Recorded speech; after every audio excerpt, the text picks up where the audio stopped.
how I make money online. Hi, I'm Lucy Griffiths, and I've been running my online business for about 10 years now. And there's definitely been lots of curves and tweaks and twists in the road. But I promise you, regardless of how you feel about selling and how you feel about creating a personal brand, it is possible to make money online and to really have a nice life. But I've definitely learned a few lessons along the way.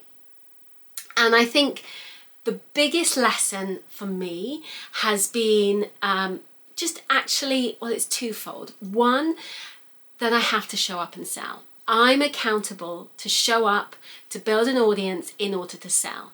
And it's about eyeballs. The more people that you have in your hemisphere, the more people that see your content, the easier it is to sell.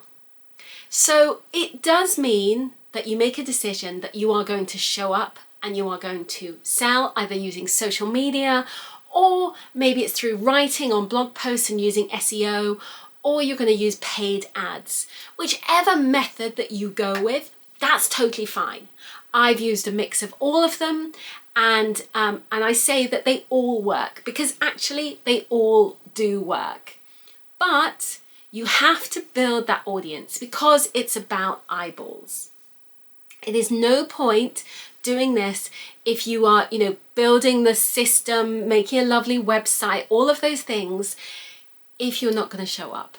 Because being visible is what it takes to be successful online. Because you need to get found. In order to get sales, you need to be found. And so people need to see your content, regardless of where that is.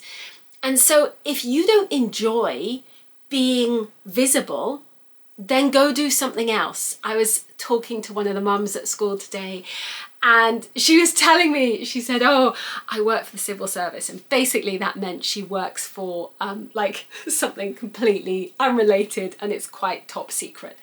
And I was thinking afterwards, and I said to her, oh, I'm going to go make some YouTube videos today. And she was going off to work to do her job. And I was thinking how polar opposite this is.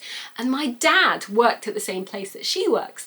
So I completely get that world of being sort of putting on an invisible cloak, not really saying where you work, and just keeping a very low profile. And then here's me who's blah, blah, blah. And that's the thing, that you have to be comfortable doing the blah, blah, blah. And if you're not, go do something else. Go and work somewhere else where you can have a different kind of life. And that's totally fine. But if you decide you want an online business, then you've got to get over yourself. And I get it. In the beginning, I really struggled. I remember I put out my first blog post and I shared a link to it on Facebook. And I put it in a mum's Facebook group, and there were a couple of people who wrote some really bitchy comments about my blog post. And I was heartbroken and devastated and oh my God. And I definitely cried. Okay. And so I get it. I've been there.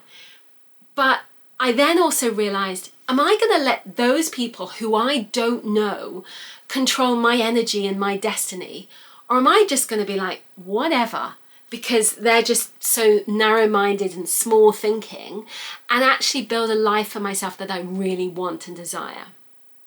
And so I do get it's hard. I've had all kinds of business. People always mock my teeth because they're too yellow, or all kinds of, or I look like a horse, or all kinds of things. Okay, and so things happen to us, but most of the time, actually, the energy that we put out, we get back. So if you put out positive vibes and you put out really positive motivational posts and inspiring stories, but you're not overconfident, you kind of have that mix of oh, I'm not sure, but there's a confidence to what you say, it reverberates back to you. And so I've always, in the majority, had really, really confident, but lovely, reassuring comments and feedback that make me feel so much better. And I've built a lovely, lovely community who support me. And so that's the thing. Once you start getting visible, you can build that community, and that will really help you, because when you've got those people around you who support you, it makes everything else so much easier. So build that community of people who support you. That is not doing an engagement pod where you're saying, I'll comment on your post if you comment on mine. That's just chatting and commenting on other people's posts because you're inspired by what they have to say and you do the same, and you build that connection and community.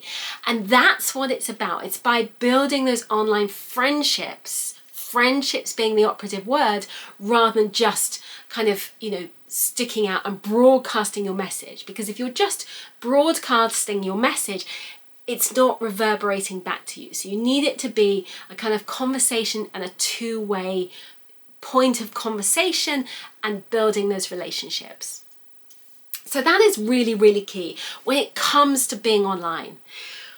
Beyond that, you also, behind the scenes, you want to have automated systems in place so that you're not working 24/7, where actually there's automated emails that go out if somebody signs up to something. There's a process of emails, or if literally somebody gets a freebie from mine, I'm going to share one below, such as passive income ideas.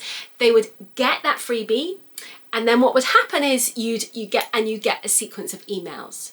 And so I've written those and I've put lots of work and my heart and soul into them. But once it's done, and then it's an automated process. So build those automated processes. That is really vital and key. So once you've got that all set up and sorted, then the next thing to do is, so you've got that system.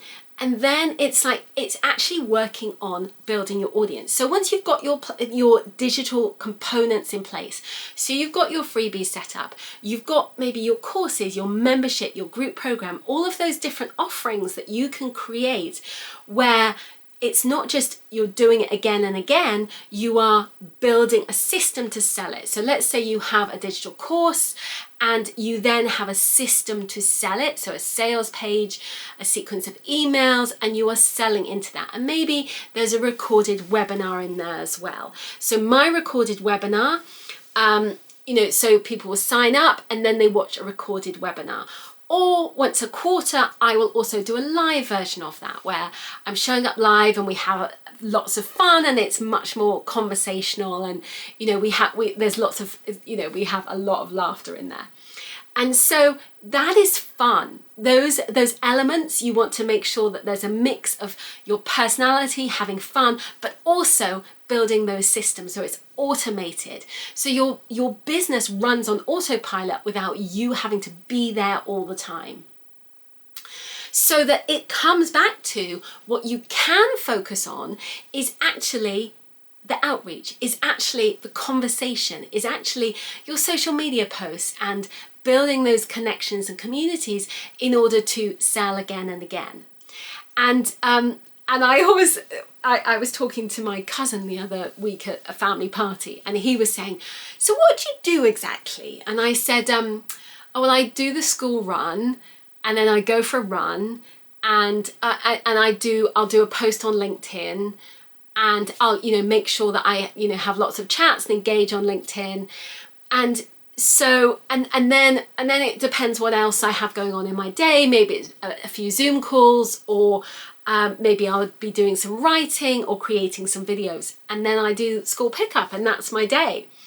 And he was like, okay, so you basically write a bunch of things and then you just write a load of nonsense on LinkedIn. And I was like, yeah. So you could put my business down to writing a load of nonsense on LinkedIn. And there's a good grain of truth to that. But the point is that I've built a system behind that so that it's selling, and then I can just show up on LinkedIn and have a little chat to people and write some posts, and people connect with that, and then they might buy into me and what I'm about. So for you, if you are thinking, how do I make money online? It's not quite as simple as saying, oh, you just write a bit of nonsense on LinkedIn, but you build a system. And you have those conversations, but you need to stay consistently doing it. So it's not a case of, oh, I'll do this and I'll do this for like a week. You've got to stay consistent with it. So you build it up. It might be you've got a side hustle and you stay in your day job, but you build up. You start doing posts on wherever you like being on social media. You might create a sequence of videos, whether you're going on YouTube once a week, whatever it is, and you build up. But you have that consistency, so you show up and you gradually get more clients, and they might come to you in the beginning for one-to-ones, and then from there you can move into creating digital courses. And then at that point you might say to yourself, right, okay, I'm ready to make the leap from full-time employment to actually, from side to taking my side hustle, so it's actually my main income. But it takes time. I worked at a TV station for many years and I worked and I would do shift work so that I worked on this on the side. And I worked in lots of crazy places. I worked in Doha for Al Jazeera. I set up a TV station in Iraq, and I would do things on the side all the time. And it did mean that I was always felt like I was the boring one, because I'd go back and I'd go and do some work. But it paid off because, fast forward, it was about 3 years. When I was then on maternity leave, I was able to then say, right, I'm going to go all in on passive income. And so I had my little coaching business, and I was also setting up Airbnb properties. And that both of those things gave me that income to really, leave journalism behind and create an online business that I loved. And so that's the thing. You've got to take baby steps along the way. It is possible, but you've got to be consistent with it and know that it's not going to be an overnight sensation. All of those people who say to you this, oh, I got, stratospheric results in 5 minutes. It does happen. I've seen them. It really can happen. But I'm a plodder. And maybe you're a plodder too. So if you're in my gang of being a plodder where it takes you time, I am never going to be an overnight sensation, because I've been at this business for 10 years plodding away. I'm never going to be the controversial kind of online influencer. I'm the nice one. I don't like to get involved in, big online controversy and all of that stuff. But I've still built a successful business. And so if that's you, where you're kind of like, you're a plodder, you want to stay kind of middle of the road, that's okay. You don't have to be some whatever that other people like to be to really stand out. You can be you, share your personality, share you, but at the same time, you don't have to do all of the kind of, you don't need to, I don't even want to mention their names, but you don't need to be the rah online influencers in order to make money online. I hope you found this video useful. I share lots of tips and strategies to help you build your online business. I would love you to check out the links below and also to subscribe, and I hope to see you again soon. Thanks so much for watching. Bye.